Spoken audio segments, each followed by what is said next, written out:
నమస్తే రమగారు. నమస్తే జయ. రమగారు, టీనేజ్ పిల్లల విషయం మనం మాట్లాడుకుంటే కొంచెం మొండితనం, పెంకితనం అంటే వయసు రీత్యా వచ్చేది కావచ్చు, ఏజ్ అలాంటిది కదా, అవి ఎక్కువగా కనిపిస్తూ ఉంటాయి. చిన్నపిల్లలైతే కొడతాము, తిట్టడము, కొట్టకపోయినా కనీసం తిట్టగలం, ఆయన ఒక దెబ్బ వేయగలం. కానీ కొంచెం పెద్ద అవుతున్న పిల్లల్ని కొట్టలేము, గబుక్కున్న తిట్టినా కూడా ఫీల్ అవుతారేమో అని ఆలోచించాల్సిన పరిస్థితి. అందుకని వదిలేస్తే మొండితనంగా, పెంకితనంగా తయారవుతున్నారు. సో దీనికి సంబంధించి ఏదైనా ఒక టాపిక్ మాట్లాడదాం. ఒక స్టోరీ ఏదన్నా అంటే పురాణ స్టోరీలు ఏమన్నా ఉన్నాయా? టీనేజ్ పిల్లలు పురాణ కథలు బోల్డు ఏది కావాలంటే అన్ని. ఇప్పుడు ఈ టీనేజ్ పిల్లల తాలూకు మొండితనం, కలిగే నష్టాలు, దానివల్ల కలిగే నష్టాలు, కలిగే ఇబ్బందులు, ఇవన్నీ ఏం కొత్తవి కాదు జయ. మనకేంటంటే ఈ లేటెస్ట్ ఇప్పుడున్న ట్రెండ్ని బట్టి ఈ రోజుల్లోనే ఇలా ఉన్నారు, మా రోజుల్లో ఇలా లేరు అని మాట్లాడదాం. అలా ఎలా ఉంటుంది? ఇప్పుడు 10, 12, 13 ఏళ్ళ దాకా పిల్లలకి చిన్నతనం ఉంటుంది, పసితనం, అవును, తెలిసి తెలియనితనం. 13, 14 రాగానే శరీరంలో రకరకాల మార్పులు వచ్చేస్తాయి. దాంతో వీళ్ళకి రకరకాల బుద్ధిలో కూడా మార్పు వస్తుంది, బుద్ధి వికసిస్తుంది కదా. ఈ వికాసం పూర్తి స్థాయి వికాసంగా ఉండదు, సుమారుగా వికసిస్తుంది. అరవిర్చిన మొగ్గలేనమాట, అవి సగమే వస్తాయి. ఇవి వచ్చినప్పుడు ఏమవుతుందంటే ఈ శరీరాన్ని మనసుని కోఆర్డినేట్ చేసుకోవడం పిల్లలకి చేత కాదు. ఆడపిల్లలకైనా మగపిల్లలకైనా. అది ఈ కాలపు పిల్లలైనా పాతకాలపు పిల్లలైనా ఇంతే. పాతకాలంలో ఏంటంటే పిల్లల మీద బాధ్యతలు ఉండేవి. ఏం చేసేవాళ్ళు? 10 ఏళ్ళు, ఇండియాలో అయితే 8 ఏళ్ళకి 9 ఏళ్ళకి చిన్నప్పుడే పెళ్లిళ్ళు చేసేవాళ్ళు, వివాహాలు కదా, బాల్య వివాహాలు చేసేవాళ్ళు. వివాహం చేస్తే 14 ఏళ్ళకో ఎప్పుడో పిల్లలు పెద్దవాళ్ళు అవ్వగానే కాపురాలకు పంపించేసేవాళ్ళు. ప్రెగ్నెన్సీలు, ఈ ప్రెగ్నెన్సీని మోసుకోవాలి, అదనంగా ఇంకో పిల్ల బాధ్యత పడుతుంది, ఆ పిల్లని చూసుకోవాలి. ఆ ఇళ్లలో పనులు. 10 ఏళ్ళు వచ్చిన పిల్ల పల్లెటూరులో అన్నం వండేసేది ఇది వరకు. అవును, అలాగే ఉండేది. మగపిల్లలు కూడా కొంచెం గడిగడి కాస్త పిల్లవాడు ముదరంగానంటే కొంచెం వయసు వచ్చేసరి కల్లా వాడిని పనిపాటల్లోకి దింపేసేవాళ్ళు. ఒకవేళ కులవృత్తులు వాళ్ళు అనుకోండి, కులవృత్తులు చేయించేవాళ్ళు, పనులలో హెల్ప్ చేయడము, బరువు బాధ్యత 2 ఉండేవి ఇది వరకు ఆడపిల్లలకి మగపిల్లలకి కూడా. అందులో ఈ జాతి ఆ జాతి కులమత విచక్షణ ఏమీ లేదు జయ, అందరూ ఇదే పని చేసేవాళ్ళు. అయితే ఇప్పుడేమైంది, బరువు బాధ్యతలు చాలా వయసు వచ్చేదాకా మనం పిల్లలకి నేర్పటల. అవును, మన ఇప్పుడు ప్రజెంట్ సొసైటీలో 15 years పాప, దాని కంచం అది పెట్టుకుని దాని అన్నం అది పెట్టుకోలేని వాళ్ళు చాలామంది ఉన్నారు. మా అమ్మాయి పెట్టుకుంటుందండి అని రాస్తారు కొంతమంది, 1, 2. చాలా తక్కువ. 15 ఏళ్ల పిల్లలు కూడా కంచంలో బువ్వ కలిపి అమ్మ అన్నం పెట్టడమే ఉంటుంది. ఎందుకంటే పిల్లలు చదువుకుంటున్నారు. ఇదివరకు అట్లాంటి చదువులు కాదు, ఇప్పుడు స్ట్రెస్ఫుల్గా ఉంది చదువు. చదివే లోకం, దాని మీద పోటీ, దాని మీద పరుగు. కాలేజీకి వెళ్తే పొద్దున్న 8కి వెళ్తే రాత్రి 8కి రావటం. మా అబ్బాయి మార్నింగ్ 8కి వెళ్తాడు, ఈవినింగ్ నైట్ 9కి వస్తున్నాడు. అలాగే ఉంది. మనం వాళ్ళతో పరిగెత్తేటప్పుడు పిల్లలకి చదువు తప్ప బరువు బాధ్యత ఏమీ తెలియచేయలేని పరిస్థితి, అసలు అవకాశం లేదు. తప్పు పట్టడానికి లేదు కదా. అందుకని ఇప్పుడున్న పిల్లల టీన్స్ ఎఫెక్ట్స్ మనకి భూతద్దంలో కనపడుతున్నాయి. టీనేజ్ ప్రతి వాడికి ఉంటుంది. ఎవడైనా సరే 12 నిండిన దగ్గర నుంచి 19, 20 నిండేదాకా కౌమారావస్థలో ఇలాగే ఎడాల్సెన్స్ అంటారు, కౌమారావస్థ అంటాం సంస్కృతంలో. అయితే తెలుగులో కూడా మాబోటి వాళ్ళ మేము అదే భాష మాట్లాడతాం కాబట్టి ఈ అవస్థలో పిల్లలు ఏంటంటే అది కౌమార దశ కాదు, బాల్యం. ఎలాంటి దశ? కౌమారావస్థే దాని పేరు. అవస్థ అంటే రకరకాల ఇబ్బందులు ఉంటాయి పిల్లలకి, చెప్పుకోలేనివి, చెప్పలేనివి. దాంతో ఈ సమస్యలు వస్తాయి. ఇప్పుడు ఇప్పుడిదే కాదు, పాతకాలంలో కూడా ఉండేది. ఈ టీనేజ్లో పిల్లలు మంకుగా ఉండటం, మొండిగా ఉంటాం, ఏదైనా ఒకటి పట్టుకుని దానికే పట్టుకుని వేళ్లాడడం, ఇవన్నీ లోక సహజంగా ఉండేవి. మనకి మీరు పురాణ కథలు అప్పుడప్పుడు అడుగుతుంటారు. పురాణాల్లో ఒక టీనేజ్ గర్ల్ కథ ఒకటి ఉంది. ఓకే, ఈవిడ ముందు ఎవరైనా ఒక లేడీ ముందు టీనేజ్లో నుంచి రావాలి, మనమైనా అంతే కదా, ఈ దశ దాటాలి. అయితే ఈ టీనేజ్ అమ్మాయిలు లేదా అబ్బాయిలు దేని మీదైనా మనసు పడితే అదే కావాలని కోరుకుంటుంటారు. కాకపోతే పేరెంట్స్ ఒప్పుకోరు. ఈ అమ్మాయి విషయంలో వాళ్ళ నాన్న భలే బాగా ఒప్పుకుంటాడు. చిత్రంగా ఉంటుంది ఈ కథ. ఇదివరకు కూడా ఇలా ఉన్నాయా అనిపిస్తుంది. అయితే ఇది ఎప్పటిదంటే దేవదానవుల యుద్ధానికి ముందు. దేవదానవుల యుద్ధం అని కూడా అంటాను. ఆ యుద్ధం రోజుల్లోనే క్షీరసాగర మథనానికి ముందు వీళ్ళు ఏం చేశారు, పాలకడల్ని చిలికి అమృతాన్ని సంపాదించారు. ఈ అమృతం రాకముందు వాళ్ళు యుద్ధం చేసుకుంటుంటే చచ్చిపోతూ ఉండేవాళ్ళు. దేవతలు పోయేవాళ్ళు, దానవులు కూడా, రాక్షసులు కూడా చచ్చిపోయేవాళ్ళు. పోయిన వాళ్ళు పోగా ఉన్నవాళ్ళు మళ్ళీ కొత్తగా యుద్ధాలు చేసుకుంటూ ఉండేవాళ్ళు.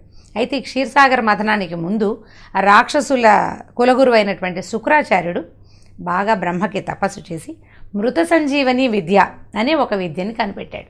ఓహో. మృత సంజీవని అంటే దాని పేరులోనే ఉంది. మృత అంటే చనిపోయిన వారిని, సంజీవని వారికి సంజీవని, వాళ్ళని బతికించే ఒక విద్యని అతను కనిపెట్టాడు. అతను తెలుసుకున్నాడు, బ్రహ్మవరం ద్వారా ఆయనకు వచ్చింది.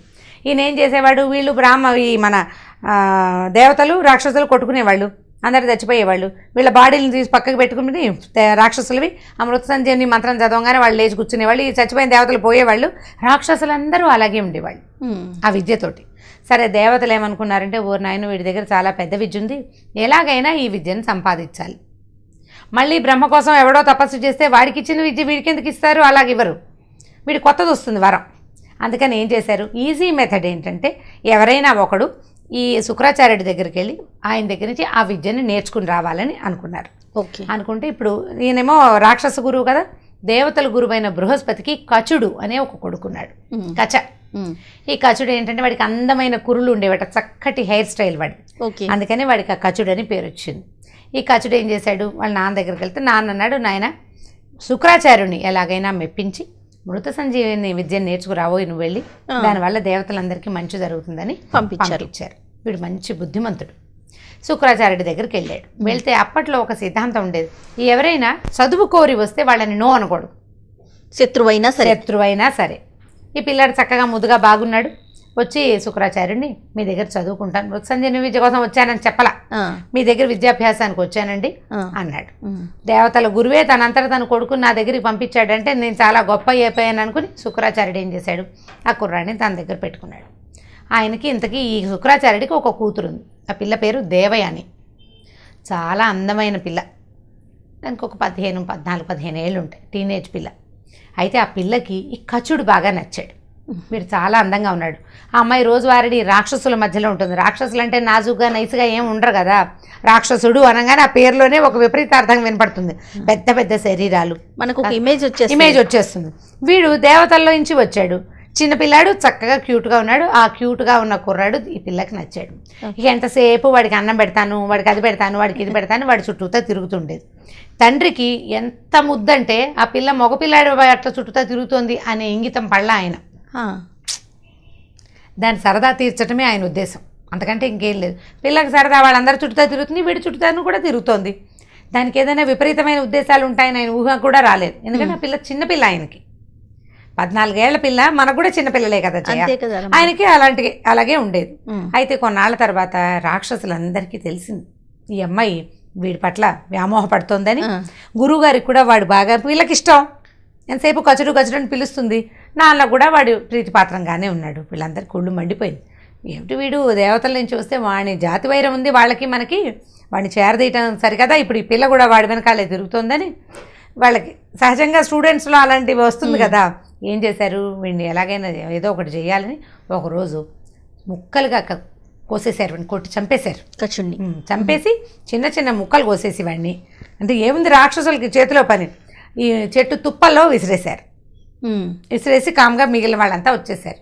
సాయంకాలం చీకటి పడింది. అందరూ కట్టెలు తేవడానికి, గురువుగారికి పువ్వులు తేవడానికి, నీళ్లు తేవడానికి వెళ్ళిన జనం అంతా వచ్చేసారు. వీడు రాకపోయేసరికి ఈ అమ్మాయి చూడడం మొదలుపెట్టింది. సాయంకాలం అయింది, ఇంకా కచుడు రాలేదు. చీకటి పడింది, ఈ పిల్ల కూర్చొని ఏడవటం మొదలుపెట్టింది, అన్నం తినకుండా ఏడుస్తుంటే. నాన్న అడిగాడు, అమ్మా ఏమిటమ్మా ఎందుకు ఏడుస్తున్నాడు, నాన్న కచుడు రాలేదు నాన్న, కచుడు లేకపోతే ఒక్క ముద్ద కూడా అన్నం పోవట్లేదు నాకు నోట్లోకి అనేసరికల్లా, వాడు రాకపోతే నీకు పోకపోవటం ఏమిటని తిట్టలేదు వాళ్ళ నాన్న. అయ్యో కచుడు రాదు మా అమ్మ తల్లి, నువ్వు ఏడవకమ్మా ఉండు నేను వెతుకుతానని. ఆ కచుడు ఎక్కడన్నాడా, వెతకండ్రా అన్నారు. మాకు తెలియదంటే మాకు తెలియదని చెప్పేశారు. వాళ్ళకి తెలుసు, వాళ్ళే చేశారు ఈ పని. అక్కడి నుంచి ఏమైంది, ఈయన దివ్య దృష్టితోటి చూసి ఈ కచుడిని వీళ్ళే ముక్కలుగా తరిగారని ఏం చేశాడు, ఈ మృత సంజీవని విద్య మంత్రాన్ని చదివి కచుడిని లేచి రమ్మని పిలిచాడు. ఈ ముక్కలైన మొత్తం శరీర భాగాలని చకచక దగ్గరకు వచ్చేసినాయి. వాడు మనిషి రూపం దాల్చేసి వచ్చేసాడు. అయిందా, కొన్ని రోజులు గడిచింది. రాక్షసులందరికీ మంటగా ఉండేది. ఓసారి తప్పించుకున్నాడు, ఈసారి వీడిని ఇంకోలా చేయాలనుకున్నారు.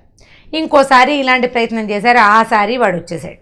వాళ్ళు అలా మొండితనంగా, వాళ్ళు ఎందుకంటే ఇప్పుడు స్టూడెంట్స్ అంటే చిన్నవాళ్లే ఉంటారు, వీడి వయసు వాళ్ళు, వీడికంటే కాస్త పెద్దవాళ్ళు. ఆ ఆశ్రమంలో ఉన్న ఒక అందమైన పిల్లవాడి చుట్టూతో తిరుగుతుంటే మిగిలిన వాళ్ళకి సహజంగా ఒళ్ళు మంటుంది. అందరికీ టీనేజ్ ఎఫెక్టే అది అయిందా, ఒకటి. రెండోదేమో జాతి వైరం, వాడు దేవుడు, దేవతల కుర్రాడు, వీళ్ళు రాక్షసులు. గురువు గారికి ప్రీతిపాత్రంగా ఉండడం కూడా వాళ్ళకి పెద్దగా నచ్చలేదు. మూడోసారి ఏం చేశారంటే వాడిని చంపేసి శుభ్రంగా దహనం చేసేసి బూడిద చేసేసారు వాడు. ఓ ఈ బూడిదని శుక్రాచార్యుడికి సురాపానం చేసే అలవాటు ఉంది. సాయంకాలం పూట కళ్ళు తాగుతాడు ఆయన. ఆహా. ఇదేం తప్పు పని కాదు, సహజంగానే చేస్తారు, ఆరోగ్యం కోసము, లేకపోతే కొంచెం కాస్త రిలాక్స్ అవ్వడానికి ఈ సూర తీసుకునేవాడు. ఈ సూరలో కలిపేసి ఆయనకి ఇచ్చేశారు. ఆయన తాగేశాడు. సాయంకాలం చీకటి పడింది, మళ్ళీ వాడు రాలా, ఈ పిల్ల ఏడవటం మొదలుపెట్టింది. ఇక వెతికారు. ఆయనకి కాసేపు అయిన తర్వాత ఆయనకు అర్థమైంది, తన పొట్టలోనే తన శరీరంలోనే ధాతువుతో రక్తంతో పాటు కలిసిపోయి కచుడు ఉన్నాడు అని ఆయనకు అర్థమైంది. ఓ అర్థమయ్యి ఏం చేశాడు, అమ్మ పాపం కచుడిని వాళ్ళు కాల్చేశారమ్మా, బూడిదైపోయింది, సూర తాగకూడదు, అసలు తాగుడు అనేది ఒక దిక్కుమాల అలవాటు, మంచిది కాదు. నేను ఆ అలవాటుకు లోనయ్యి నేను ఈ కచుడిని ఇలా తాగేశానమ్మా అంటే ఈ పిల్ల గోలుమని ఏడవటం మొదలుపెట్టింది. కచుడు బయటకు వస్తే నాన్న చచ్చిపోతాడు, అయినా సరే దానికి కచుడే కావాలి. మొండితనం. తనకు కావాల్సిన వస్తువు కావాల్సింది, నువ్వు చావు బతుకు నాకు తెలీదు, నాకు కావాలంతే. మీనింగ్లెస్ అంతే. అయినా పిల్లలకి అలాగే ఉంటుంది కదా. కచుడు ఎవడో కుర్రాడు 4 నెలల క్రితం మన ఇంటికి వచ్చిన వాడు ఇంపార్టెంటా, నీకు నాన్న ఇంపార్టెంటా పిల్లకి? అది వాళ్ళ నాన్నే తయారు చేశారు కదా రామగారు. పిల్లకి అదే కావాలి. ఇప్పుడు పిల్లలు అలాగే ఉన్నారు కదా, 3 నెలల పరిచయం, 6 నెలల పరిచయం, 3 ఏళ్ల ఫ్రెండ్షిప్, వాడే కావాలి, నాన్నొద్దు. అంతే, తల్లిదండ్రులు అవసరం లేదు. అప్పుడు కూడా ఉంది ఈ పద్ధతి. ఈ టీనేజ్లో ఇలాంటి విపరీతపు ఉద్దేశాలు కలగటం అనేది పాతదే, అదేం కొత్తది కాదు. ఈ అమ్మాయి ఏడ్చింది, శోకాలు పెట్టేశారు కల. ఈయన ఏం చేశాడు, అమ్మా ఓ పని చేద్దాం, ఈ లోపల ఉన్నాడే కచుడు, వాడికి మృత సంజీవని విద్యను ఉపదేశిస్తాను, వాడు ఆ విద్య చదువుకుంటే నేను చచ్చిపోతాను, తర్వాత వచ్చి వాడు నన్ను బతికిస్తాడని తన ధాతువుల్లో లోపల రక్తంలోకి వెళ్ళిపోయిన కచుడి ఆత్మని ఆవాహన చేసి, అబ్బాయి కూతురు కోసం, అంతకంటే ఇంకేం లేదు, అబ్బాయి నీకు మృత సంజీవని మంత్రాన్ని ఉపదేశిస్తున్నాను, శ్రద్ధగా విని నేర్చుకో, ఆ మంత్రం చదువుకో, నువ్వు బతికి బయటకు వస్తావు, నేను చచ్చిపోతాను, నా బ్లడ్లోంచి బయటకు వస్తావు కాబట్టి అప్పుడు నువ్వు ఆ మంత్రం చదివి నన్ను బతికిద్దు కానీ అని చెప్పాడు. కచుడు ఆత్మ రెడీగా ఉంది అది తీసుకోవడానికి. ఈయనేమో సంజీవని మంత్రం చదివాడు. ఆ కుర్రాడు ఏకసంధాగ్రాహి, ఒక్క దెబ్బకి నేర్చేసుకున్నాడు, చక్మని మంత్రం చదువుకున్నాడు. చదవంగానే వాడు సశరీరంగా బయటకు వచ్చాడు. శుక్రాచార్యుడు మాత్రం శరీరం అంతా ఛిద్రమైపోయింది. బ్లడ్ రావాలంటే బయటికి ఎలా వస్తుంది?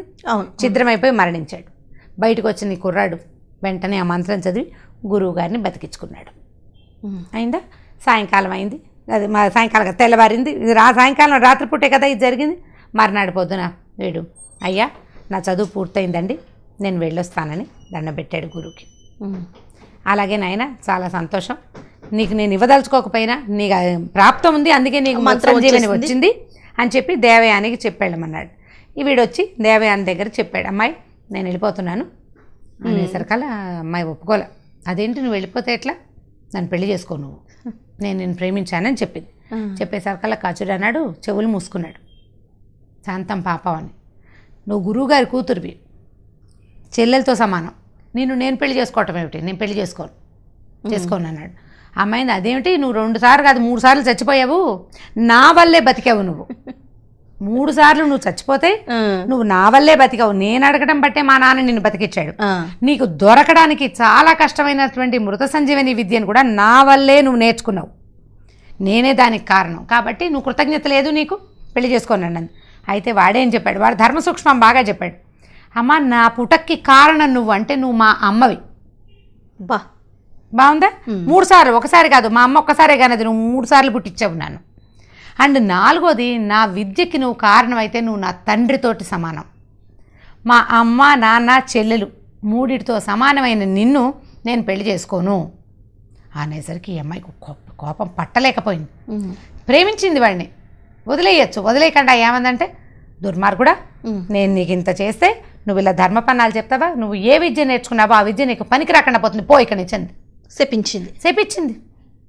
మన దగ్గర లేరు, అమ్మాయి ప్రేమించలేదు, నా వల్ల కాదు, నేను నీతో ఉండలేను అనగానే యాసిడ్లు పోస్తున్నారు, ఏదో చేస్తుంటారు. అవును, దాన్ని చంపేసైనా పగ తీర్చుకోవాలనుకుంటారు, అంతేగాని మనం ప్రేమించామనే ఇంగితం లేదు. టీనేజ్ వల్ల రాదు, టీనేజ్ వల్లే ఇలాంటివి వస్తాయి. అక్కడి నుంచి ఏమైంది, ఆ కచుడు వెంటనే బ్రహ్మను తలుచుకుని, నా విద్య నాకు కాదు, నా కోసం కాదు, నేను బతకడం కోసం తీసుకోవాలి, నేను యుద్ధాలు చేసేవాడిని కాదు, బ్రాహ్మణ్ణి, ఇంట్లో కూర్చొని జపం చేసుకుంటాను, నా వల్ల అందరూ ఉపదేశం పొందుతారు, నాకు ఉపయోగపడకపోయినా నాకు పర్వాలేదు, కానీ ఇప్పుడు నువ్వు బ్రాహ్మణ పిల్లవి, గురుగారి కూతురువి, నీకు ఇంత అపజాత్యం ఏమిటి, ఈ రోషం ఏమిటి నీకు, అందుకని స్వజాతీయుడు నిన్ను పెళ్లి చేసుకోడు, ఇంకా నువ్వు బ్రాహ్మణలో నీ పెళ్ళి అవ్వదు, కులం తప్పుతావు నువ్వు అని చెప్పేసి శపించాడు.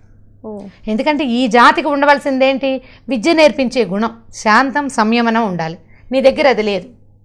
మీ నాన్న శత్రువు కొడుకునైనా సరే నాకు విద్య నేర్పించాడు.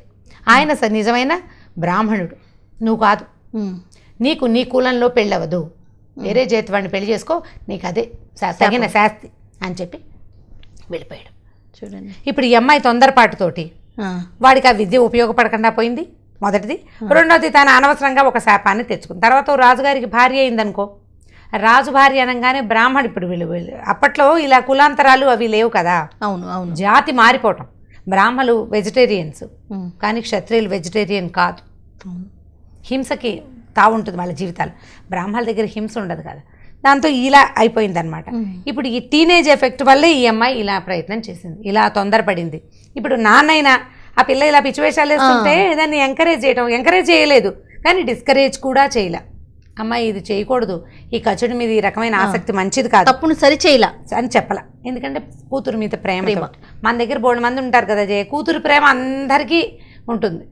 తల్లులకి కొడుకుల మీద, తండ్రులకి కూతుళ్ళ మీద. పిల్లల తప్పుల్ని ఎంకరేజ్ చేస్తాం, చూసి చూడనట్టు ఊరుకుంటే ఇదిగో ఈ టీనేజ్ వల్ల ఇలాంటి సమస్యలు వస్తాయి. దీన్ని మొదటే ఖండించి, మొదటి రోజునే ఆపి, మొదటప్పుడే చెప్పేసి, అంటే ఎందుకు మాంటారు అంత సులువు అంటే ఏం కాదు, సులువు ఏం కాదు. అంత ఇన్ని సంవత్సరాలు ఈ 6 ఏళ్ళు పిల్లలతో పడాల్సిందే జయ. ప్రతి ఒక్కరూ ఫేస్ చేయాల్సిందే, చిన్నదో పెద్దదో. అందరూ పెద్ద తీవ్రమైన సమస్యలు తేరు, చిన్నదో పెద్దదో ఏదో ఒకటి ఖచ్చితంగా చేస్తారు. మనం హ్యాండిల్ చేయవలసిందే. పురాణాల వాళ్ళకే తప్పలేదు, పాతకాలం శుక్రాచార్యుడు లాంటి వాడికే తప్పల, ఇంకా మనకేం తప్పుతుంది?